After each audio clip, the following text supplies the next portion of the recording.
Hey guys, hello everyone. मेरा नाम सौरभ है और आज मैं आप सबके सामने लेके आया हूँ CA final as well as CA inter के लिए, दोनों के लिए एप्लीकेबल है standard auditing 250 consideration of laws and regulation in an audit of financial statement. Now this essay is going to be applicable for both CA final as well as CA inter. Now I've made handwritten notes ताकि हम फटाफट यहाँ पे revision कर पाए. So without wasting in time let's get started with this essay. तो सबसे पहला पॉइंट आता है, what is the scope of this essay. तो बात करें अगर स्कोप की, तो ये जो ऐसे है वो डील करता है. डील किससे करता है? डील करता है कि ऑडिटर की है ना क्या रिस्पॉन्सिबिलिटीज़ बनेगी. ऑडिटर की क्या रिस्पॉन्सिबिलिटीज़ बनेगी to consider laws and regulation when performing an audit of financial statement. Auditor जब भी है ना ऑडिट करता है, ऑडिट किसका करता है? फाइनेंशियल स्टेटमेंट का. क्या करता है? ऑडिट करता है. ऑडिट किसका करता है? ऑडिट करता है फाइनेंशियल स्टेटमेंट का. तो ऑडिटर की क्या रिस्पॉन्सिबिलिटीज़ बनेगी to consider laws and regulation. फिर आगे बढ़ते हैं तो यहाँ पे, लेकिन ये जो ऐसे है ना वो डील करता है ये ऐसे है ना अदर देन एश्योरेंस इंगेजमेंट पर अप्लाई नहीं होता. अदर एश्योरेंस इंगेजमेंट पर अप्लाई नहीं होता है जहाँ पे ऑडिटर स्पेसिफिकली इंगेज होता है. जहाँ पे ऑडिटर स्पेसिफिकली इंगेज होता है किस चीज़ में? टू टेस्ट करने और रिपोर्ट करने में separately on a compliance with specific laws and regulation. जहाँ पे ऑडिटर को सेपरेटली यहाँ पे कंप्लायंस करना है स्पेसिफिक लॉज एंड रेगुलेशन का, उसे टेस्ट करना है या फिर रिपोर्ट करना है, उस चीज़ों में यहाँ पे ये ऐसे वो है अप्लाई नहीं होता है. This is not going to apply. This ऐसे is not going to apply. फिर आगे बढ़ते हैं तो what is the effect of this laws and regulation. तो effect of laws and regulation की अगर हम बात कर रहे हैं तो कि जो provision of some laws and regulation का प्रोविजन जो होता है उसका डायरेक्ट इफेक्ट आता है. क्या होता है? डायरेक्ट इफेक्ट होता है. किसके ऊपर? फाइनेंशियल स्टेटमेंट के ऊपर उसका डायरेक्ट इफेक्ट होता है.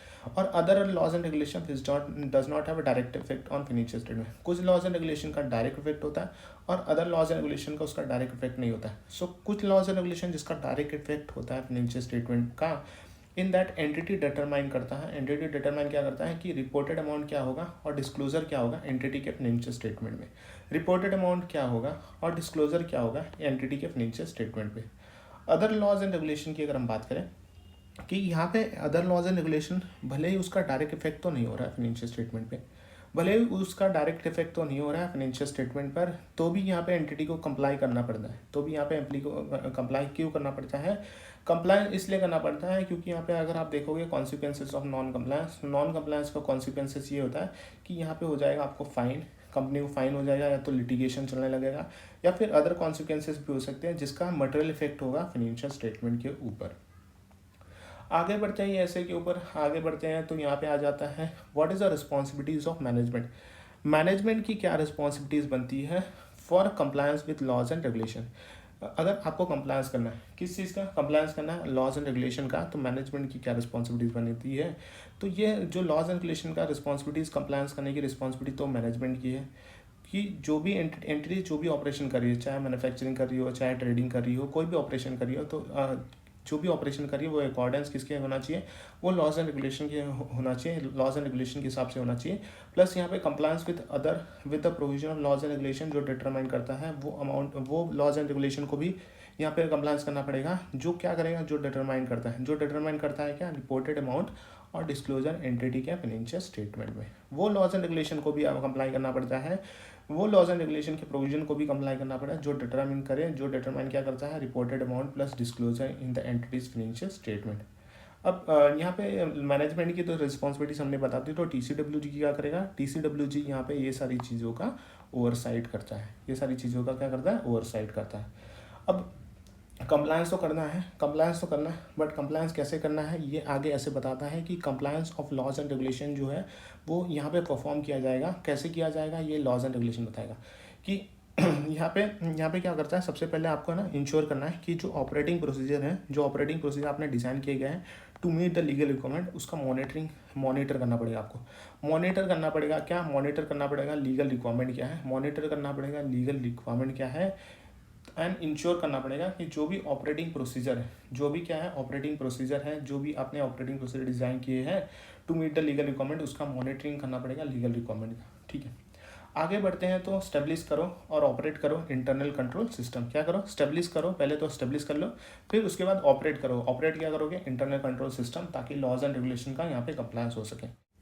आगे बढ़ते हैं तो यहाँ पे ऐसे बोलता है कि कोड ऑफ कंडक्ट को आपको यहाँ पे डेवलप करना पड़ेगा, फिर पब्लिश करना पड़ेगा, फिर फॉलो करना पड़ेगा। कोड ऑफ कंडक्ट को डेवलप करोगे, डेवलप करके रखोगे तो नहीं, उसको फिर पब्लिश करो, पब्लिश करने के बाद उसको फॉलो करवा लो, ठीक है। अब फॉलो कौन करेगा? फॉलो करने के लिए एम्प्लॉयज़ लोग फॉलो करेंगे या फिर कंपनी वाले फॉलो करेंगे। तो इंश्योरिंग के एम्प्लॉयज़ जो है वो प्रॉपरली ट्रेन हुए हैं कि नहीं, इंश्योरिंग के एम्प्लॉयज़ जो है प्रॉपरली ट्रेन हुए हैं और अंडरस्टैंड करते हैं कोड ऑफ कंडक्ट को। इंश्योर करना है आपको कि एम्प्लॉयज़ जो है प्रॉपरली ट्रेंड है और अंडरस्टैंड करते हैं कोड ऑफ कंडक्ट को। फिर मॉनिटर करो कि whether the code of conduct follow हो रहा है कि नहीं, मॉनिटर करो कि whether the code of conduct follow हो रहा है कि नहीं, और डिसिप्लिन एक्शन लो जो भी employ code of conduct comply नहीं करते हैं। मॉनिटर करो कि क्या कोड ऑफ कंडक्ट फॉलो हो रहा है कि नहीं, कोड ऑफ कंडक्ट फॉलो हो रहा है कि नहीं। अगर फॉलो नहीं हो रहा है तो आपको डिसिप्लिन एक्शन लेना पड़ेगा उस एम्प्लॉई के अगेंस्ट जो कोड ऑफ कंडक्ट यहाँ पे कंप्लाई नहीं कर रहे हैं, ठीक है। कोड ऑफ कंडक्ट की बात आ जाता है लीगल एडवाइज़र के पास जाएंगे, लीगल एडवाइज़र से हम लोग यहाँ पे मदद लेंगे, असिस्ट करेंगे, असिस्टेंस लेंगे। मॉनिटरिंग द लीगल रिक्वायरमेंट, आपको अगर मॉनिटरिंग करना है लीगल रिक्वायरमेंट का, मॉनिटरिंग करना है लीगल रिक्वायरमेंट का, तो आपको यहाँ पे लीगल एडवाइज़र की मदद लेनी पड़ेगी। और लास्ट पॉइंट आता है कि आपको मेंटेन करना पड़ेगा एक रजिस्टर, छोटा मोटा रजिस्टर या बड़ा रजिस्टर जो भी होगा, कि वहाँ पे एक significant legal and regulatory requirement जो भी आपकी कंपनी के ऊपर अप्लाई होता है, जो भी कंपनी को कंप्लाई करना पड़ेगा, उसका एक रजिस्टर आपको मेंटेन करना पड़ेगा, ठीक है। तो इसी के साथ यहाँ पे रिस्पॉन्सिबिलिटीज ऑफ एन मैनेजमेंट यहाँ पे खत्म होता है। आगे बढ़ते हैं तो हम बात करेंगे what is the responsibilities of an auditor. Responsibilities of an auditor की अगर हम बात करते हैं तो ऑडिटर को आइडेंटिफाई करना है। ऑडिटर को आइडेंटिफाई क्या करना है? ऑडिटर को आइडेंटिफाई करना है मटेरियल मिसस्टेटमेंट।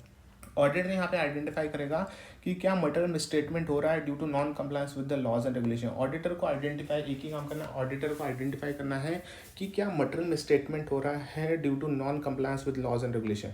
लेकिन यहाँ पे ऑडिटर जो है ना वो रिस्पॉन्सिबल नहीं होता है। ऑडिटर यहाँ पे रिस्पॉन्सिबल किस चीज़ के लिए नहीं होता है? For prevention detection of non compliance with laws and regulation. क्योंकि ये रिस्पॉन्सिबिलिटी किसको दी गई है? ये रिस्पॉन्सिबिलिटी तो TCWG और मैनेजमेंट वालों को दी गई है। फिर ऐसे 200 के हिसाब से यहाँ पे ऑडिटर जो होता है वो रिस्पॉन्सिबल होता है। ऑडिटर रिस्पॉन्सिबल होता है फॉर ऑब्टेनिंग रीजनेबल एश्योरेंस कि जो फाइनेंशियल स्टेटमेंट जो है वो free from material misstatement cause by fraud और एरर। लेकिन free from material statement fraud cause by fraud और एरर, ये तो बहुत बोलना आसान होता है, लेकिन यहाँ पे हो जाते हैं बहुत सारे इनहेरेंट लिमिटेशन के कारण होता है क्या है कि जो सब मटेरियल मिसस्टेटमेंट जो होंगे वो डिटेक्ट नहीं कर पाओगे आप। सब मटेरियल मिसस्टेटमेंट ऑडिटर डिटेक्ट नहीं कर पाएगा, भले ही ऑडिट उसने प्रॉपर्ली प्लान एंड परफॉर्म किया है एज पर स्टैंडर्ड ऑडिटिंग। सो इनहेरेंट लिमिटेशन के कारण यहाँ पे सब मटेरियल मिसस्टेटमेंट डिटेक्ट नहीं हो पाएगा, भले उसने ऑडिट यहाँ पे प्लान परफॉर्म किया एज पर ऐसे। फिर अगर लॉज एंड रेगुलेशन के कंटेक्स्ट में देखें तो potential effect of inherent limitation जो है वो ग्रेटर होता है। Potential effect of inherent limitation greater होता है, वो क्यों होता है? यहाँ पे फॉलोइंग रीजंस हैं। तो यहाँ पे 3 रीजन दिए गए हैं कि potential effect of inherent limitation यहाँ पे ज़्यादा होता है। सो रीज़न नंबर 1 आता है कि there are many laws and regulation. यहाँ पे क्या हो रहा है? यहाँ पे बहुत सारे लॉज एंड रेगुलेशन है जिसका टिपिकली एंटिटी को अफेक्ट नहीं होता है। बहुत सारे लॉज एंड रेगुलेशन जो टिपिकली एंटिटी को अफेक्ट नहीं होता है, बहुत सारे इंडिया में तो बहुत सारे लॉज एंड रेगुलेशन जो टिपिकली उस एंटिटी को अफेक्ट नहीं करता है। Also it is not captured by the entities information system. Entity उसका डिटेल भी नहीं रखती, एंटिटी का जो इन्फॉर्मेशन सिस्टम है उसको कैप्चर भी नहीं करते हैं relevant to the financial reporting. So many laws and regulation जो है वो टिपिकली एंटिटी के फाइनेंशियल स्टेटमेंट को अफेक्ट नहीं होता, और इसी के कारण यहाँ पे एंटिटी अपने इन्फॉर्मेशन सिस्टम का वहाँ पे डेटा यहाँ पे अपने पास रखती नहीं है, इन्फॉर्मेशन सिस्टम ये डेटा रखती नहीं है relevant to the financial reporting. दूसरा पॉइंट ये आता है कि जो इनहेरेंट लिमिटेशन का दूसरा पॉइंट ये आता है कि नॉन कंप्लायंस यहाँ पे इन्वॉल्व होता है। नॉन कंप्लायंस में involve conduct design to conceal it. Non compliance यहाँ पे इन्वॉल्व होगा to conduct design to conceal it, such as यहाँ पे होता है कॉल्यूजन होगा, मतलब कॉल्यूजन हो गया। फिर आगे बढ़ता है फॉर्जरी। कॉल्यूजन हो सकता है, फॉर्जरी हो सकता है, डिलिबरेटली यहाँ पे ट्रांजेक्शन रिकॉर्ड नहीं किया जाता है। मैनेजमेंट यहाँ पे ओवरराइड करता है कंट्रोल को, इंटरनल कंट्रोल सिस्टम को यहाँ पे मैनेजमेंट ओवरराइड कर देता है कंट्रोल को। और यहाँ पे आता है इंटेंशनल मिस रिप्रेजेंटेशन। क्या आता है? Intentional misrepresentation made to the auditor. Intentional misrepresentation made to the auditor. फिर आता है रीज़न नंबर 3। रीज़न नंबर 3 ये है कि क्या कोई एक्ट का नॉन कंप्लायंस हुआ है। क्या कोई एक्ट का नॉन कंप्लायंस हुआ है, ये तो अल्टीमेटली कौन डिसाइड करेगा? तो ultimately court of law he decide करेगा। तो कोई भी एक्ट का अगर नॉन कंप्लायंस हुआ है, ये तो हम और आप डिसाइड तो नहीं करोगे, ये तो court of law he decide करेगा। दिस इज तो इसी के साथ ये इसीलिए ये जो है ना इनहेरेंट लिमिटेशन का पार्ट बन जाता है। तो इनहेरेंट लिमिटेशन का पार्ट बन जाता है पॉइंट नंबर 3 कि क्या कोई एक्ट का नॉन कंप्लायंस हुआ है, ये तो ultimately court of law he decide करेगा। फिर ऑडिटर रिस्पॉन्सिबिलिटी कंटिन्यू करेंगे। तो ऑडिटर रिस्पॉन्सिबिलिटी ये जो ऐसे है ना बताता है कि ऑडिटर रिस्पॉन्सिबिलिटीज जो है ना in relation to compliance with 2 different categories of laws and regulation. ये ऐसे बताएगा कि ऑडिटर की क्या रिस्पॉन्सिबिलिटीज बनेगी in relation to compliance with two different categories of laws and regulation. दो different categories of laws and regulation होता है कि वो लॉज एंड रेगुलेशन जिसका डायरेक्ट इफेक्ट होता है, ठीक है, वो लॉज एंड रेगुलेशन जिसका डायरेक्ट इफेक्ट होता है, अदर लॉज एंड रेगुलेशन जिसका डायरेक्ट इफेक्ट नहीं होता है। दो लॉज एंड तो वो लॉज एंड रेगुलेशन जिसका डायरेक्ट इफेक्ट होता है फाइनेंशियल स्टेटमेंट पे, direct for determination of material amount and disclosure in the financial statement, such as यहाँ पे टैक्स लॉ हो गया, लेबर लॉ हो गया, टैक्स लॉ लेबर लॉ हो गया। तो उस केस में ऑडिटर क्या करेगा, ऑडिटर की रिस्पॉन्सिबिलिटीज बनती है, ऑडिटर की जिम्मेदारी ये बनती है कि वो ऑब्टेन करेगा sufficient and appropriate audit evidence. क्या निकालेगा, sufficient and appropriate audit evidence about company compliance हो रहा है कि नहीं लॉज एंड रेगुलेशन का। और दूसरा वाला पॉइंट ये आता है कि अगर अदर लॉज एंड रेगुलेशन जिसका डायरेक्ट इफेक्ट नहीं है फाइनेंशियल स्टेटमेंट पे, अदर लॉज एंड रेगुलेशन जिसका डायरेक्ट इफेक्ट नहीं है फाइनेंशियल स्टेटमेंट पे, बट कंप्लायंस जो है फंडामेंटल है। कंप्लायंस बहुत ज़रूरी है।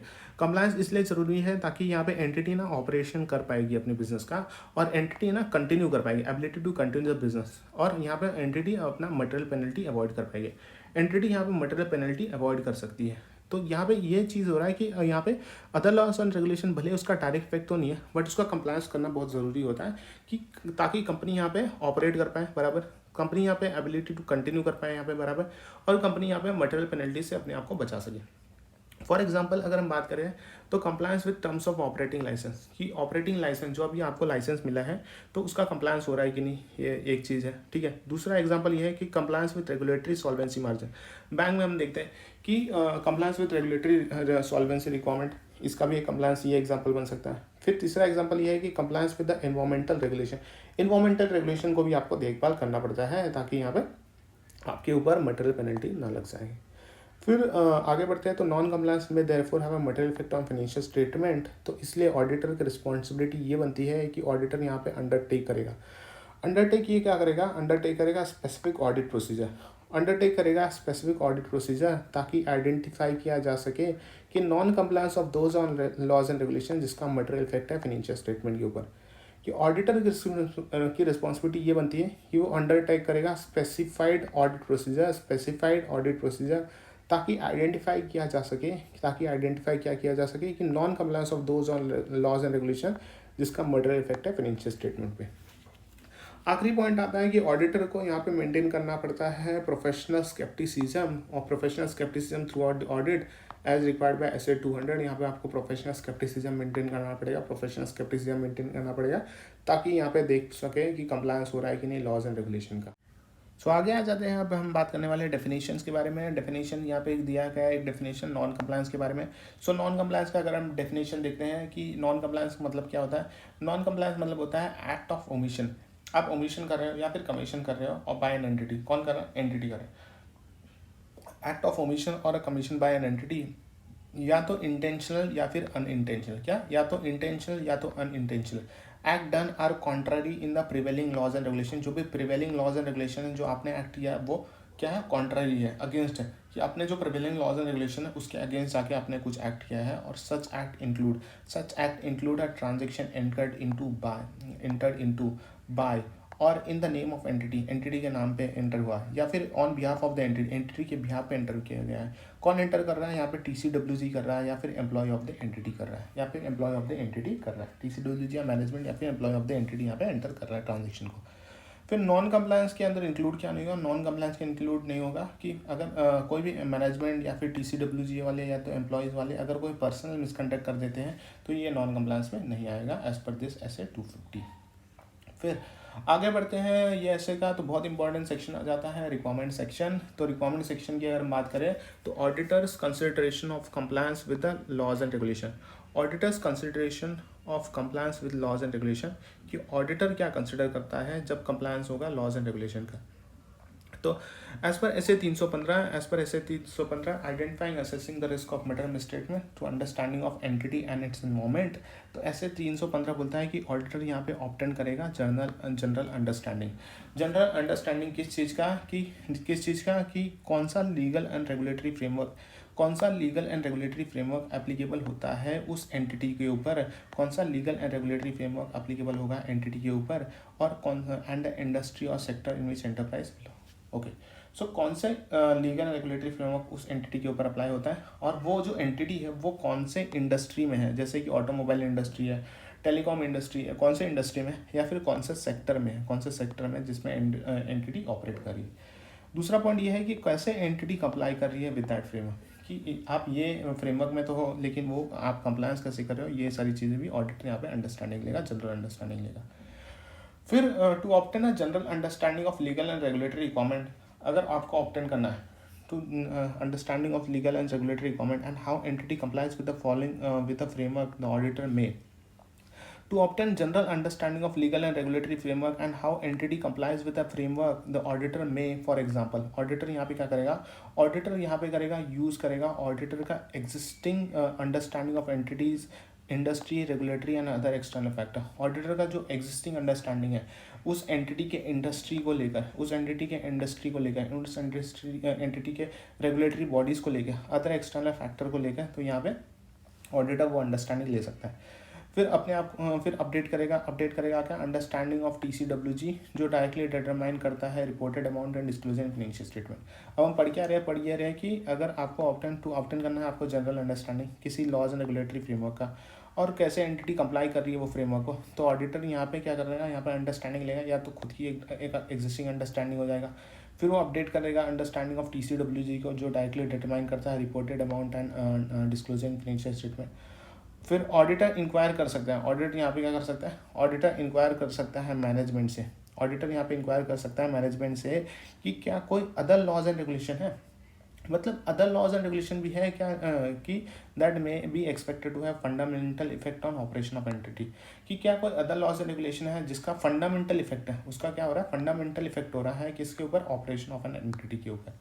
फिर आता है कि ऑडिटर यहाँ पे इंक्वायर करेगा, किससे इंक्वायर करेगा, मैनेजमेंट से इंक्वायर करेगा।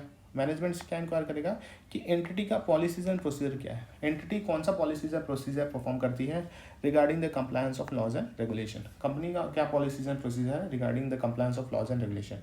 लास्ट पॉइंट ये आता है कि ऑडिटर इंक्वायर करेगा मैनेजमेंट से, ऑडिटर इंक्वायर करेगा मैनेजमेंट से रिगार्डिंग एंटिटी ने क्या पॉलिसीज एंड प्रोसीजर अडॉप्ट किया है।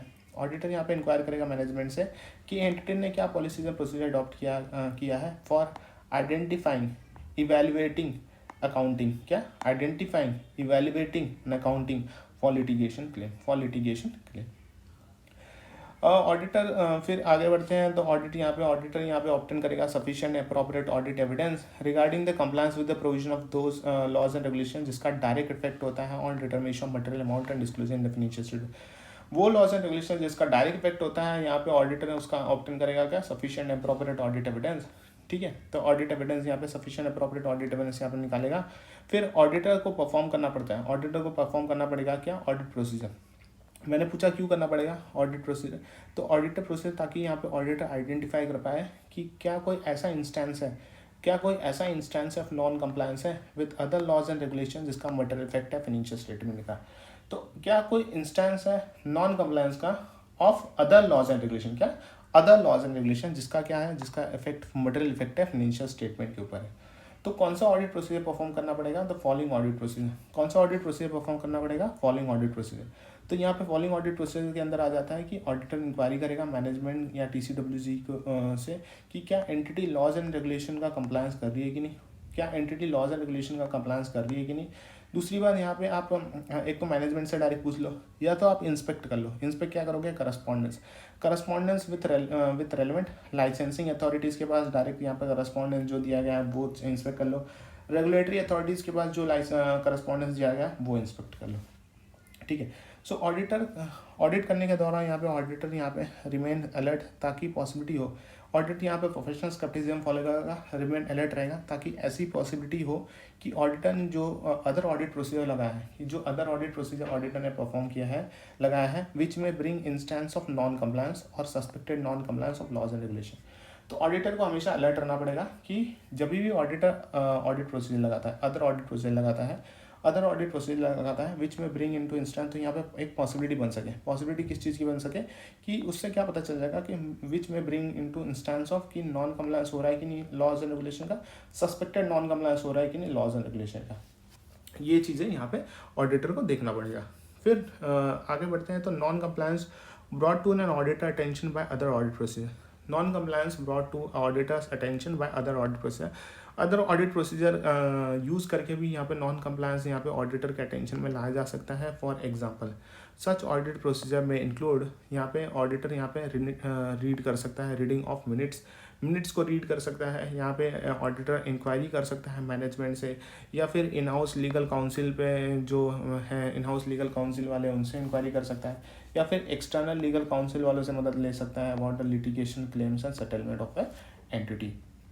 फिर परफॉर्म कर सकता है सब्सटेंटिव टेस्ट ऑफ डिटेल। क्या substantive test of detail regarding the class of transaction, account balance and disclosure, class of transaction, account balance and disclosure, ये चीज़ें। फिर ऑडिटर यहाँ पे रिक्वेस्ट करेगा रिक्वेस्ट करेगा रिटर्न रिप्रेजेंटेशन फ्रॉम TCWG या फिर मैनेजमेंट, जितने भी नॉन कम्प्लायंस या सस्पेक्टेड नॉन कम्प्लायंस है विद लॉज एंड रेगुलेशन, जिसका इफेक्ट दिया जाएगा while preparing the financial statement has been disclose to the auditor. तो यहाँ पे ऑडिटर जो है ना, यहाँ पे जाएगा मैनेजमेंट वाले के पास और TCWG वाले के पास, बोलेगा कि मुझे रिटर्न रिप्रेजेंटेशन दे दो। रिटर्न रिप्रेजेंटेशन किस चीज़ का, कि जितने भी नॉन कम्प्लायंस हो रहा है या फिर सस्पेक्टेड नॉन कम्प्लायंस हुआ है, तो जिसने भी नॉन कम्प्लायंस हुआ है, सस्पेक्टेड नॉन कम्प्लायंस हुआ है, और उसका इफेक्ट दिया जाएगा in preparing the financial statement, उसका इफेक्ट दिया जाएगा in preparing the financial statement. वो आपने डिस्क्लोज किया है कि नहीं मुझे, वो आप मुझे लिख के दे दो, रिटर्न रिप्रेजेंटेशन दे दो। लेकिन अगर there is absence of identified और suspected non compliance with laws and regulation, लेकिन यहाँ पे एब्सेंस है, absence of what, absence of identified या सस्पेक्टेड नॉन कम्प्लायंस, आइडेंटिफाइड और suspected non compliance with laws and regulation, इस केस में auditor is not required to perform entities compliance with laws and regulation. तो अगर absence है, identified non compliance है ही नहीं, या फिर सस्पेक्टेड भी नहीं है, तो इस केस में auditor is not required to perform entities compliance with laws and regulation. ठीक है, फिर आगे बढ़ते हैं। तो audit procedure when non compliance is identified और suspected. Audit procedure when non compliance, जो ऑडिट प्रोसीजर क्या अप्लाई किया जाएगा ऑडिटर के द्वारा, जब नॉन कंप्लायंस यहाँ पे या तो आइडेंटिफाई हो गया या फिर नॉन कंप्लायंस सस्पेक्टेड है। तो अगर ऑडिटर को कोई इन्फॉर्मेशन मिलता है, ऑडिटर को क्या मिलता है, इन्फॉर्मेशन मिलता है कि यहाँ पे इंस्टेंस ऑफ नॉन कंप्लायंस, यहाँ पे नॉन कंप्लायंस हो रहा है, non compliance of laws and regulation है, या फिर यहाँ पे उसको suspected non compliance of laws and regulation है, उस केस में ऑडिटर यहाँ पे ऑप्टेन करेगा अंडरस्टैंडिंग लेगा कि नेचर ऑफ एक्ट क्या है, एक्ट का कैसा था, एंड सर्कमस्टांसेस, कौन से सर्कमस्टांसेस में एक्ट ऑकर हुआ, नेचर ऑफ एन एक्ट क्या है नॉन कंप्लायंस का, और यहाँ पे कौन से सर्कमस्टांसेस में ये नॉन कंप्लायंस हुआ है। साथ ही साथ यहाँ पे ऑडिटर यहाँ पे फर्दर इन्फॉर्मेशन लेगा to evaluate the possible effect on financial statement, उसका पॉसिबल इफेक्ट क्या होगा फाइनेंशियल स्टेटमेंट के ऊपर। उसके बाद आगे बढ़ते हैं। तो यहाँ पे आता है कि indicators of non compliance of laws and regulation. ऐसे बहुत सारे इंडिकेटर्स होते हैं non compliance of laws and regulation. ये बहुत इंपॉर्टेंट पॉइंट है कि what are the indicators of non compliance of laws and regulation. तो पहला इंडिकेटर ये है कि investigation by regulatory organisation and government department, कि कोई भी रेगुलेटरी या फिर गवर्नमेंट ऑर्गेनाइजेशन यहाँ पे इन्वेस्टिगेशन, ये एक इंडिकेटर हो सकता है। कंपनी ने पेमेंट किया है फॉर अनस्पेसिफाइड सर्विसेज, कंपनी ने क्या किया, पेमेंट किया फॉर अनस्पेसिफाइड सर्विसेज और loan to consultant, related parties, employ और गवर्नमेंट एम्प्लॉय। कंपनी ने यहाँ पे क्या किया, कंपनी ने यहाँ पे पेमेंट किया है किसके लिए, अनस्पेसिफाइड सर्विसेज के लिए, या फिर लोन दे दिया, लोन किसको दे दिया, कंसल्टेंट को दे दिया, रिलेटेड पार्टीज को दे दिया, एम्प्लॉयज़ को या फिर गवर्नमेंट एम्प्लॉयज़ को दे दिया। कंपनी यहाँ पे क्या कर रही है, परचेस कर रही है, परचेसिंग एट अ प्राइस या तो significantly above the market price कर रही है या फिर significantly below the market price कर रही है। फिर अनयूजुअल पेमेंट इन कैश, क्या होता है, अनयूजुअल पेमेंट इन कैश। फिर unusual payment toward legal and retainership fee, आप लीगल एंड रिटर्नरशिप फीस को यहाँ पे आप दे रहे हो, अनयूजुअल पेमेंट दे, तो ये एक इंडिकेटर बन जाएगा non compliance of laws and regulation. फिर आता है unusual transaction with the company is registered in a tax haven, जो कंपनी टैक्स हेवन में रजिस्टर्ड है उनके साथ अनयूजुअल ट्रांजेक्शन हो रहा है। या फिर पेमेंट ऑफ गुड्स और service made other than to country from which goods और सर्विस इज ओरिजिनेटेड, जिस कंट्री से यहाँ पे गुड्स एंड सर्विस आ रहा है उस कंट्री में पेमेंट नहीं जा रहा, किसी दूसरे कंट्री में पेमेंट जा रहा है। फिर पेमेंट यहाँ पे without proper exchange control documentation, audit trail यहाँ पे है नहीं। और फिर यहाँ पे आता है existence of information system which phase whether by design or by accident, existence of information system which phase whether by design or by accident to provide adequate audit trail adequate नहीं है या फिर sufficient evidence यहाँ पे available नहीं है। फिर आता है अनऑथराइज ट्रांजेक्शन और इनप्रॉपरली रिकॉर्डेड ट्रांजेक्शन, कि ट्रांजेक्शन जो भी हुआ है वो अनऑथराइज था, या फिर आपने ट्रांजेक्शन ऑथराइज था लेकिन वो इम्प्रॉपरली रिकॉर्ड किया है।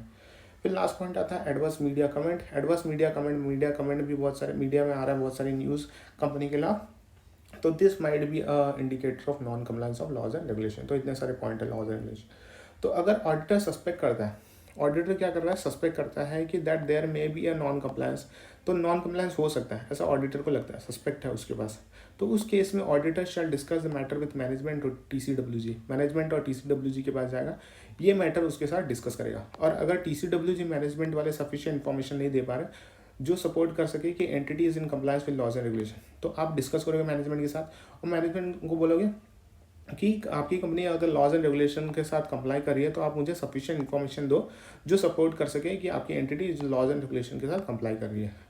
और इन ऑडिटर जजमेंट, ऑडिटर को लगता है कि इफेक्ट ऑफ नॉन कंप्लायंस में मटेरियल, इस केस में auditor shall consider to obtain legal advice. तो ऑडिटर यहाँ पे डिस्कस करेगा मैनेजमेंट, और TCWG वाले हैं ना सफिशिएंट इन्फॉर्मेशन भी नहीं दे पा रहे, ऑडिटर यहाँ पे डिस्कस करेगा मैटर को, और TCWG वाले सफिशिएंट इन्फॉर्मेशन नहीं दे पा रहे किस चीज़ का जो सपोर्ट कर सके कि एंटिटी जो है कंप्लाई कर रही है रेगुलेशन, लॉज एंड रेगुलेशन को।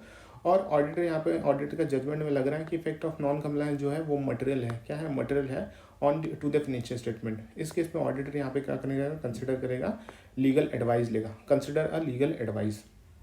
ठीक है, आगे बढ़ते हैं कि अगर सस्पेक्टेड नॉन कंप्लायंस है, सस्पेक्टेड नॉन कंप्लायंस है but auditor sufficient information obtain नहीं कर पाया, सस्पेक्टेड नॉन कंप्लायंस है, सफिशिएंट इन्फॉर्मेशन भी ऑब्टेन नहीं कर पाया, उस केस में auditor shall evaluate the effect of lack of, यहाँ पे लैक ऑफ क्या हो रहा है, lack of sufficient and appropriate audit evidence, तो उसका इफेक्ट देना पड़ेगा ऑडिटर्स ओपिनियन के ऊपर।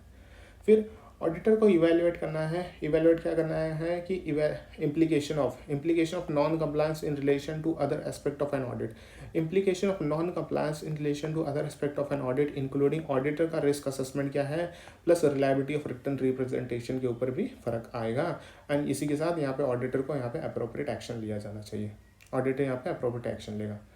फिर इसके साथ आगे बढ़ते हैं तो बात करेंगे what is the reporting of identified as suspected non compliance. Reporting of identified और सस्पेक्टेड नॉन कंप्लायंस की अगर बात करें तो reporting non compliance to TCWG। सबसे पहले यहाँ पे ऑडिटर जाएगा TCWG के पास कि अनलेस सारे TCWG वाले मैनेजमेंट इन्वॉल्व है, कि अगर कोई भी सारे TCWG वाले मैनेजमेंट इन्वॉल्व है, कि मतलब अनलेस सारे TCWG वाले मैनेजमेंट इन्वॉल्व है, तो ऑडिटर यहाँ पे कम्युनिकेट करेगा TCWG को कि about the matter involving non compliance, कि ऐसा कौन सा मैटर है जो नॉन कंप्लायंस हो रहा है, matter involving non compliance of laws and regulation. तो आपकी कंपनी है ना नॉन कंप्लायंस कर रही है लॉज एंड रेगुलेशन को लेकर, तो उस मैटर को यहाँ पे डिस्कस करेगा ऑडिटर, यहाँ पे TCWG को बताएगा that came to auditor attention during the course of audit.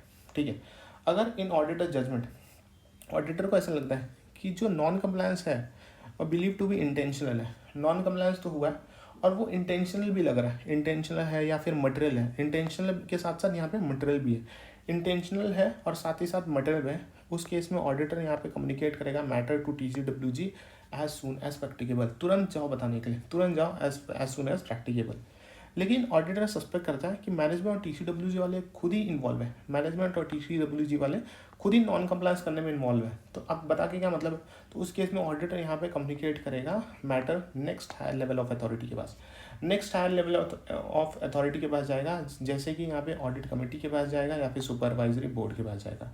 But अगर नेक्स्ट हायर अथॉरिटी ही नहीं है, नेक्स्ट हायर लेवल अथॉरिटी ही नहीं है कंपनी के अंदर, या तो हायर लेवल ऑफ अथॉरिटी तो है बट ऑडिटर जो है वो अनश्योर है, ऑडिटर को पता नहीं है, ऑडिटर अनश्योर है कि कम्युनिकेशन पर कोई एक्शन लिया जाएगा कि नहीं, ऑडिटर अनश्योर है कि कम्युनिकेशन पर कोई एक्शन लिया जाएगा कि नहीं। In such situation auditor shall consider need to obtain legal advice. इस सिचुएशन में ऑडिटर क्या करेगा, ऑडिटर यहाँ पे कंसिडर करेगा कि क्या लीगल एडवाइस लेना जाना चाहिए कि नहीं लेना जाना चाहिए। आगे बढ़ते हैं तो बात करते हैं what is a reporting non, auditor report करेगा non compliance in auditors report on the financial statement.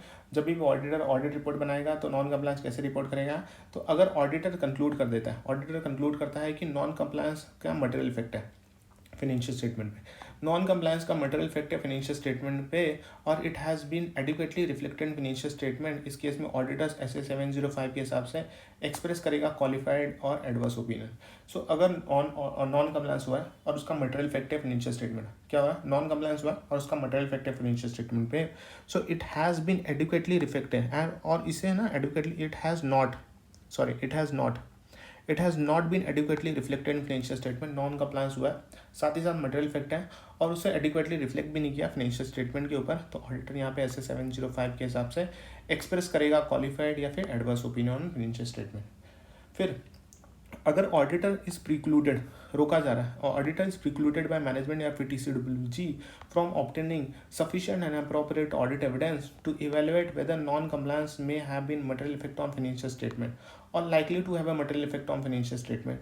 तो अगर यहाँ पे ऑडिटर को रोका जा रहा है, कौन रोक रहा है, मैनेजमेंट या फिर TCWG वाले, from obtaining sufficient appropriate audit evidence, ताकि वो इवेलुएट कर सके कि क्या नॉन कंप्लायंस हुआ है जिसका मटेरियल इफेक्ट है फाइनेंशियल स्टेटमेंट के ऊपर या फिर लाइकली टू है material effect on financial statement. तो ऑडिटर यहाँ पे एक्सप्रेस करेगा क्वालिफाइड ओपिनियन या फिर disclaimer of opinion, qualified opinion या फिर disclaimer of opinion on a financial statement on the basis of limitation on the scope of an audit in accordance with SA 705।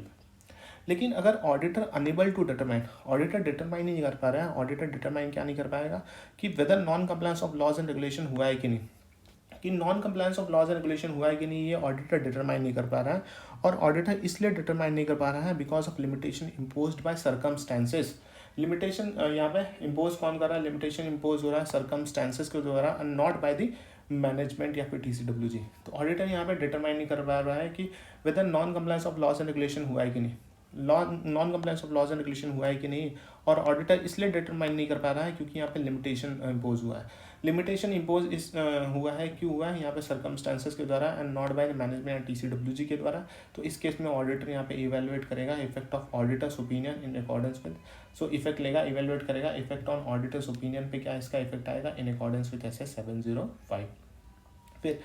फिर आता है reporting non compliance to regulatory and enforcement authorities. तो auditor ने यहाँ पे identify किया या फिर सस्पेक्ट किया नॉन कंप्लायंस, ऑडिटर ने यहाँ पे आइडेंटिफाई किया या सस्पेक्ट किया non compliance with laws and regulation. तो ऑडिटर यहाँ पे डिटरमाइन करेगा whether auditor has responsibility to report identify और suspected non compliance to parties outside the entity. Auditor यहाँ पे आइडेंटिफाई कर रहा है, क्या आइडेंटिफाई कर रहा है या फिर सस्पेक्ट कर रहा है क्या, non compliance with laws and regulation.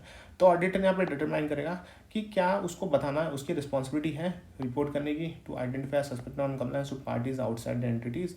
So important regulatory bodies की अगर हम बात करें तो रेगुलेटरी बॉडी जैसे RBI हो गया, SEBI हो गया, TRA telecom regulatory authorities of India, NABARD हो गया, SIDBI, IRDAI, PFRDA, ये सारी रेगुलेटरी बॉडीज़ को बताना है कि नहीं। फिर लास्ट पॉइंट आता है डॉक्यूमेंटेशन के बारे में।